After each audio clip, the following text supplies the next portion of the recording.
मध्य प्रदेश विधानसभा चुनाव की मतगणना के 3 दिन पहले शिवराज कैबिनेट की बैठक मंत्रालय में आयोजित हुई। बैठक में मुख्य सचिव इकबाल सिंह बैस को विदाई दी गई, जबकि वीरा राणा ने मुख्य सचिव का कार्यभार संभाल लिया। इस अवसर पर मुख्यमंत्री शिवराज सिंह चौहान ने सीएम ने इकबाल सिंह बैस की उपलब्धि गिनाते हुए उन्हें सीएम राइज स्कूल, आनंद विभाग, सिटीजन चार्टर जैसी उपलब्धियों से जोड़ा। वहीं इकबाल सिंह बैस ने भावुक होते हुए कहा कि यह एक पड़ाव है, अंत नहीं। उन्होंने प्रभारी मुख्य सचिव वीरा राणा को बधाई और शुभकामनाएं दी। भैया सामने आराम से लगा लिया। इस सरकार की आखिरी बैठक की क्या हुआ, क्या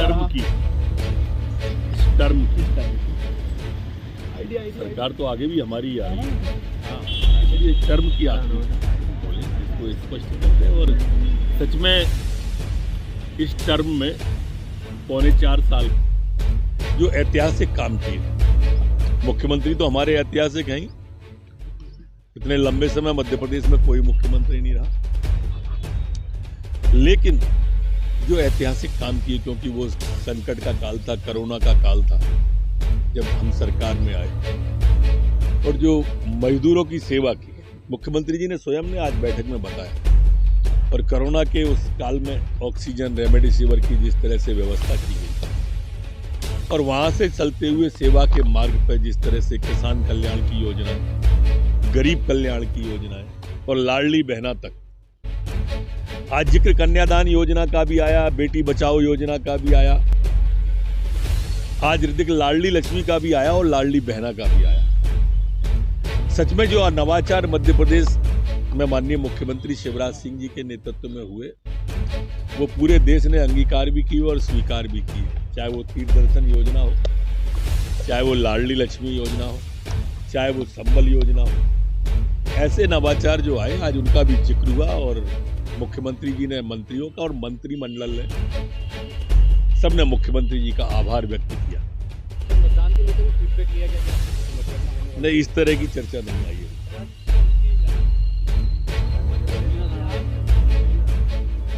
अच्छी बात है, स्वागत है उनका स्वागत किया गया।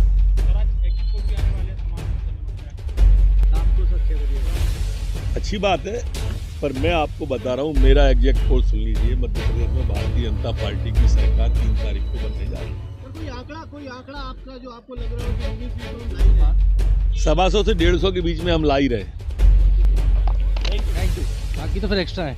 उधर बैठक से पहले गृह मंत्री नरोत्तम मिश्रा ने कहा कि बैठक परंपरा के अनुसार हो रही है। उन्होंने पूर्व सीएम दिग्विजय सिंह के ऊपर तंज कसा। उन्होंने कहा कि यदि वह किसी पर आरोप लगा रहे हैं तो समझ जाओ कि वे हार का ठीकरा दूसरों पर फोड़ने की तैयारी कर रहे हैं। ऐसी परंपरा पुरानी है, ये ऐसा नहीं है कि पहली बार हो रही है, ये पूर्व की परंपरा है। और उसी परंपरा के तहत एक अंतिम कैबिनेट होती है, वो है स्वाभाविक है। जब कांग्रेस हारती है तो कभी ईवीएम के सर पर ठीकरा फोड़ती है, कभी प्रशासनिक अधिकारियों पर छोड़ती है। जब इनका ऐसा बयान आ जाए तो मान लो कि कांग्रेस जा रही है। किसी एग्जैक्ट पोल की जरूरत नहीं, किसी परिणाम की नहीं, दिग्विजय सिंह का बयान काफी है। बता दें कि इससे पहले कांग्रेस ने इसे लेकर सीएम शिवराज पर कटाक्ष किया था। कमलनाथ के मीडिया सलाहकार पीयूष बवेले ने एक ट्वीट किया जिसमें लिखा था, काउंटिंग से पहले कैबिनेट बैठक, सत्ता का मोह छूटता नहीं है। शायद आखिरी बार सत्ता को छूकर देखना चाहते हैं ताकि वनवास में पुराने एहसास की यादें बनी रहें।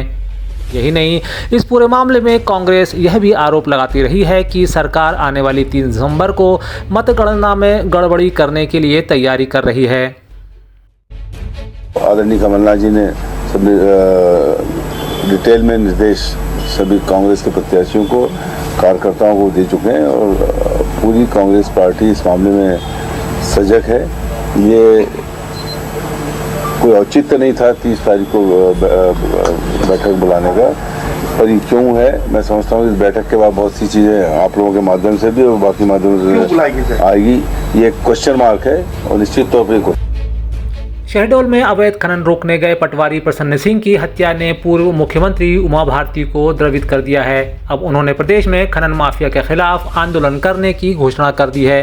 बता दें कि इससे पहले मृतक पटवारी की बेटी ने सामने आकर मार्मिक अपील करते हुए इसे सुरक्षा व्यवस्था में चूक बताया था। साथ ही उसने आरोप लगाया था कि जब मेरे पापा माफिया को पकड़ने गए तब उन्हें पुलिस की सुरक्षा मुहैया ही नहीं कराई गई। अब इस पर भाजपा पार्टी अपनी ही अंतरिम द्वंद्व से जूझ रही है। मध्य प्रदेश विधानसभा चुनाव की मतगणना के 3 दिन पहले भाजपा की तेज तर्रार नेत्री उमा भारती ने कहा है कि यदि वे मुख्यमंत्री से अकेले में खनन माफिया से बात करती हैं, लेकिन कोई बात नहीं बनती और कोई कार्रवाई नहीं हुई तो वे खुलकर बोलेंगी और आंदोलन शुरू करेंगी। कल परसों में जो घटना घटी, प्रसन्न सिंह की जो हत्या हुई है पटवारी खनन को लेकर, खनन मेरे को हमेशा चुभ रहा था, अवैध खनन।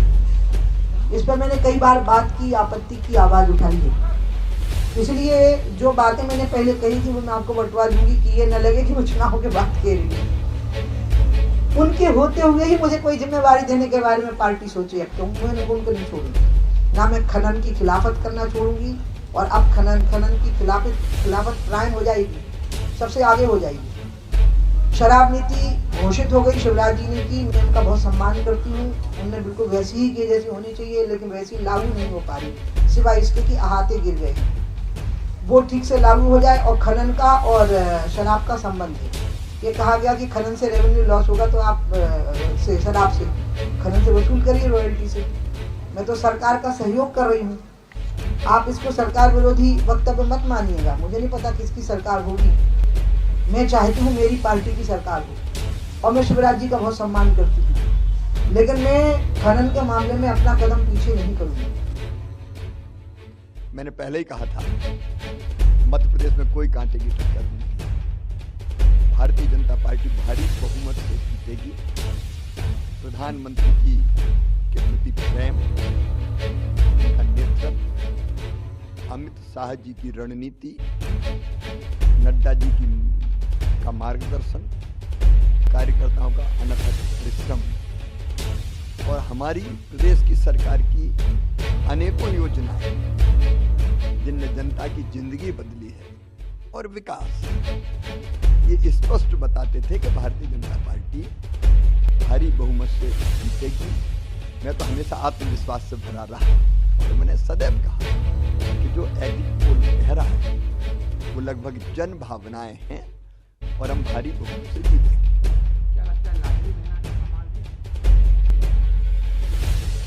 देखो, कांटे की टक्कर मध्य प्रदेश सहित छत्तीसगढ़ और राजस्थान में 3 दिसंबर को मतगणना होनी है। ऐसे में नतीजों से पहले हाल ही में आए नए सर्वे पर बवाल जारी है। जारी गिलपोर पर मध्य प्रदेश के मुख्यमंत्री शिवराज सिंह चौहान ने कहा कि मैंने पहले ही कहा था कि मध्य प्रदेश में कोई कांटे की टक्कर नहीं है, बीजेपी भारी बहुमत से जीतेगी। एग्जिट पोल जो कह रहा है वो लगभग जन भावनाएं हैं, और हम बहुमत से जीत रहे हैं। जबकि छत्तीसगढ़ के मुख्यमंत्री भूपेश बघेल ने कहा कि अभी 6-7 सर्वे हुए हैं और किसी के साथ भी आंकड़े एक समान नहीं हैं। हमने 75 पार का लक्ष्य रखा था, हम उसी के आसपास रहेंगे। अभी 6-7 सर्वे हुए हैं, किसी के आंकड़े मिलते जुलते नहीं है, है ना। और ये है कि हमने लक्ष्य 75 पार का रखा था, हम उसी आसपास रहेंगे।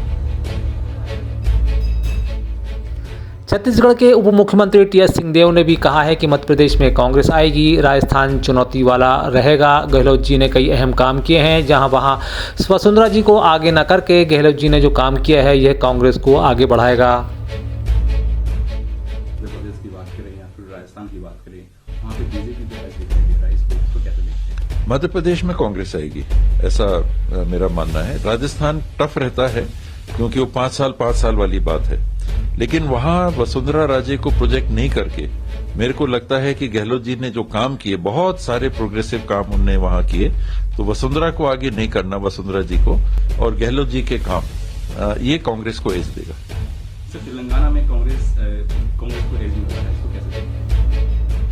इस दौरान मध्य प्रदेश में मतगणना को लेकर तैयारियों को अंतिम रूप दिया जा रहा है। मतगणना को लेकर मुख्य चुनाव अधिकारी अनुपम राजन ने अधिकारियों और कर्मचारियों के साथ बैठक की। बैठक में उन्होंने कहा कि सभी 52 जिलों में मतगणना केंद्रों पर सुबह 8 बजे से मतगणना प्रारंभ होगी। सबसे पहले डाक मतों की गिनती शुरू होगी। इसके आधे घंटे बाद 8:30 बजे से ईवीएम में दर्ज मतों की गणना प्रारंभ होगी।